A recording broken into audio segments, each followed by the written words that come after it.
श्री स्वामी समर्थ मित्रांनो, श्री स्वामी चरित्रामृत.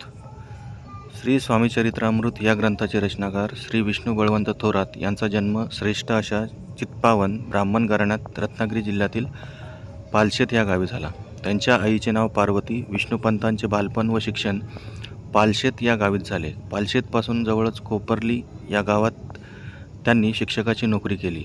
त्या गावातील वाणी श्री शंकर शेठ मारवाडी यांच्याशी परिचय होऊन त्यांच्याशी स्नेह झाला. श्री शंकर शेठ यांनी त्यांना आश्रय दिला. श्री शंकर शेठ मारवाडी हे स्वामी समर्थांचे निस्सीम भक्त होते. त्यांच्यामुळे श्री स्वामी समर्थांचे चरित्र श्री विष्णुपंत बळवंत थोरात यांनी अत्यंत सोप्या व व्यावहारिक भाषेत ओवीबद्ध स्वरूपात लहान थोरांनाही समजेल अशा लहान स्वरूपात 21 अध्यायात केले. तेच हे स्वामी चरित्रामृत हा ग्रंथ श्री स्वामी समर्थांच्या कृपाप्रसादामुळे अत्यंत प्रसादिक आहे. श्री विष्णू बळवंत थोरात यांनी आईवडिलांना वंदन करून श्री स्वामी समर्थांच्या समाधिकालाची तिथी साधून चैत्र वद्य त्रयोदशी शके 1819 गुरुवार या शुभ दिवशी हा ग्रंथ पूर्ण केला. हा ग्रंथ श्रद्धेने वाचन मनन करेल त्यास विद्या सुखसंपत्ती समाधान व आयु आरोग्य मिळेल असा वर श्री स्वामींनी दिलेला आहे असा उल्लेख या पोथीत आहे. अध्याय पहिला. श्री गणेशाय नमः. श्री सरस्वते नमः. श्री गुरुभ्यो नमः. श्री कुलदैवताय नमः. श्री अक्कलकोट निवासी पूर्णदत्ता अवतार दिगंबर यतिवर्य स्वामी राजाय नमः. श्लोक. ब्रह्मानंदम परमसुखदम केवलम ज्ञानमूर्तिम धन्वातीतं गगनसदृशं तत्त्वमस्यादिलक्ष्यम् एकं नित्यं विमलमचलं सर्वदी साक्षीभूतं भावार्थितं त्रिगुणरहितं सद्गुरुतं नमामि. जय जय श्री जगरक्षका. जय जय अजी भक्त. जय जय कलिमलनाशका अनादिसिद्धा जगद्गुरु. जय जय क्षीरसागर विलासा मायाचक्र चालका अविनाशा शेषशयना अनंतवेशा अनामातीता अनंता. जय जयाजी गरुड वाहना. जय जयाजी कमललोचना. जय जयादी पतितपावना रमारमना विश्वेशा. मेघवर्ण आकार शांत मस्तकी किरीट विराजित तोची स्वयंभू आदित्य तेज वर्णिले न जाय. विशाळ भाळ अकर्णनयन सरळ नासिका सुहास्य वदन दंतपंक्ती कुंदकळांसमान शुभ्रवर्ण विराजती. रत्नमाला हृदयावरी जे कोटी सूर्याचे तेजहरी हेममय भूषणे साजरी कौस्तुभमणी विशेष. वसलांचनाचे भूषण तेची प्रेमळ भक्तीची खून उदरी त्रिवळी शोभायमान त्रिवेणी संगमा सारखी. नाभी कमल सुंदर अति जेथे विधात्याची उत्पत्ती की चराचरा जन्मदाती मूळ जननी तेची पै. जाणूपर्यंत कर शोभती मनगटी कंकणे विराजती करकमलांची आकृती रक्तपंकजा समान. भक्ता द्यावया अभयवर सिद्ध सर्वदा आकृती सिद्ध सर्वदा सव्यकर गदा पद्म शंखचक्र चार हस्ती आयुधे कासे कसिला पितांबर विद्युलते समान तेजापार करदळी स्तंभापरी सुंदर उभय जंगा दिसत हाती. जेथे भक्तजन सुखावती जाते दर्शने पतित तरती जाते अहोरात्र ध्याती नारदाती ऋषीवर्य. जाते कमला करे शुरित संध्या रागा समान रक्त तळवे योग्य चिन्हे मंडित वर्णिता वेद शिनले. 14 विद्या 64 कला जाते वर्णिता थकल्या सकळा ऐशा त्या परममंगला अल्पमती के विवर्णू. नारदाती मुनीश्वर व्यास वाल्मिकादी कविवर क्रमून शकले महिमांबर तेथे पामर मी काय. जो सकळ विश्वासा जनिता समुद्रकन्या ज्याची कांता जो सर्व कारण करता ग्रंथारंभी नमुदया. त्या महाविष्णूचा अवतार गजवदन शिवकुमार एकदंत परशधर अगम्य लीला जयाची. जो सकळ विद्यांचा सागर 64 कलांचे माहेर रुद्धी सिद्धीचा दातार भक्तपालक दयाळू. मंगलकार्यी करिता स्मरण विघ्ने जाती निरसोन भजका होई दिव्य ज्ञान वेदांत सार कळेपा. सकल कार्यारंभी जाना करती ज्याच्या नामस्मरणा त्याच्या वरप्रसादे नाना ग्रंथ रचना करती कवी. तया मंगलासी साष्टांग नमन करुणी मागे वरदान स्वामी चरित्रा सारामृत पूर्ण निर्विघ्नपणे होय. जिचा वरप्रसाद मिळता मूळ पंडिती होती तत्वता सकळ काव्यार्थ येत हाता ती ब्रह्मसुता नमी येली. मूढमती मी अज्ञान काव्यदिकांचे नसे ज्ञान माते तू प्रसन्न होऊन ग्रंथरचना करवावी. जो अज्ञान तिमिरनाशक अविद्या कानन छेदक जो सद्बुद्धीचा प्रकाशक विद्यादायक गुरुवर्य. ज्याची या कृपे करून संसितच्या लादे दिव्य ज्ञान तेनेचे जगी मानवपण येतसे की निश्चय.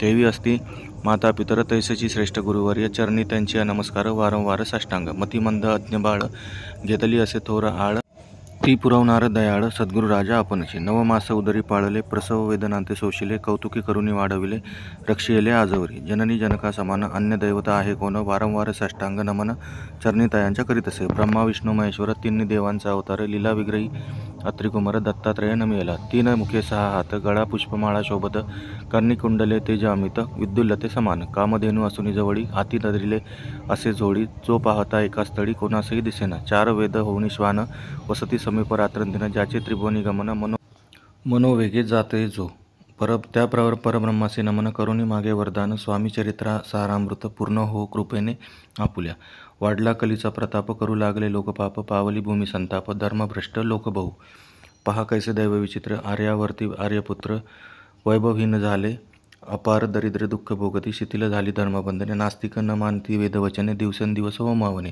कमी होऊ लागली सुटला धर्माचा राजाश्रय अधर्म प्रवर्तका नाही भय उत्तरोत्तर नास्तिकमय भरतखंड झाले नाना विद्या आणि कला असता लागी गेल्या सकाळा ऐहिक भोगेच्छा बळावल्या तेने सुटला परमार्थ धर्म संस्थापने कारणे युगायुगी अवतार घेणे नानाविध वेश नटणे जगतपतीचे कर्तव्य लोक बहुभ्रष्ट झाले स्वधर्मास विसरले नास्तिक मतवादी मातले आर्य धर्माविरुद्ध मग घेतला अवतार प्रत्यक्ष जो का अत्रिकुमार अक्कलकोटी साचार प्रसिद्ध झाला स्वामी रूपे कोठे आणि कोणत्या काळी कोण्या जातीत कोणत्या कुळी कोण वर्णाश्रम धर्ममुळी कोणासही कळेना नानाविध भक्तो मनोरथ पुरवले त्यांची साष्टांग नमुनी करी प्रार्थना कर जोडून आपला विख्यात महिमाजनी गावयाचे योजिले तुमचे चरित्र महासागर पावेन कैसा पहिलं तीर परी आत्मसार्थक करावया साचार मी न तेथे झालो किंवा अफाट गगना समान अगाध आपले महिमा मन अल्पमती मी अज्ञान आक्रमण केवी करू पिपिलिका मने गिरिसी उचलून घालीन काकेसी किंवा खग्गित सूर्यासी लोपवीन मने स्वतेजे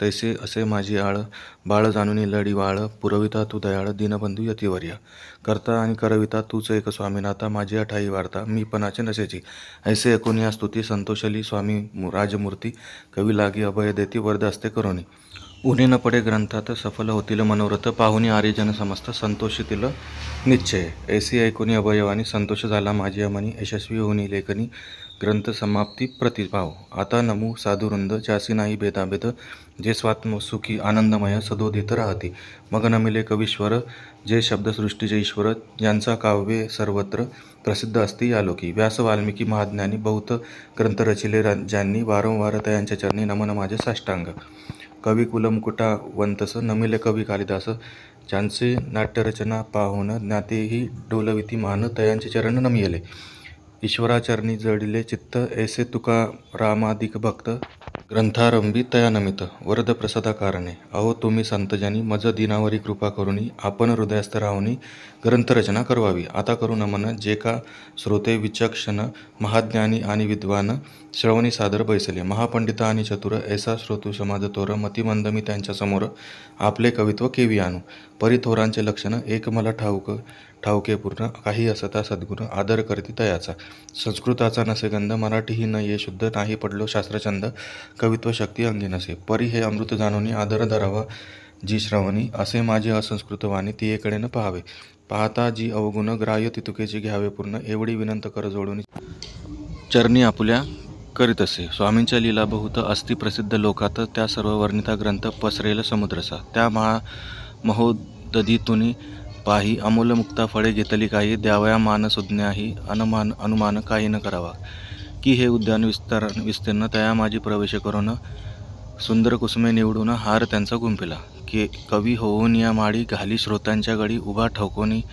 ठाकोनी बुद्धांजवळी करी प्रार्थना सप्रेमे अहो या पुष्पांचा सुवास तृप्त करीला आपुले मानस हा सुगंध नावडे जयास तेची पूर्ण अबागे आता असोत हे बोल पुढे कथा बहु अमूल उदविता स्वामी दयाळ निमित्त मात्र विष्णू कवी वैराग्य प्रत्यक्ष शंकर तैसे जैसा सहसर कर दृष्टा केवळ सूर्यपुत्र भक्ता माते समान यतिराज पद कल्लार विष्णू कवी होऊनी भ्रमर ज्ञान मधुस्तव साचार रुंजी तेथे घालितसे स्वामी चरित्रा सारामृत नाना प्राकृत कथा समंत आदरे भक्त परिसोत प्रथमोध्याय गोडहा श्री शंकराचरणार्पणमस्तु श्री श्रीपाद श्रीवल्लभार्पणमस्तु श्री स्वामी चरित्र सारामृते मंगलचरण नाम प्रथमोध्याय श्री स्वामी समर्थ चरणार्पणमस्तु श्री स्वामी समर्थ जय जय स्वामी समर्थ धन्यवाद।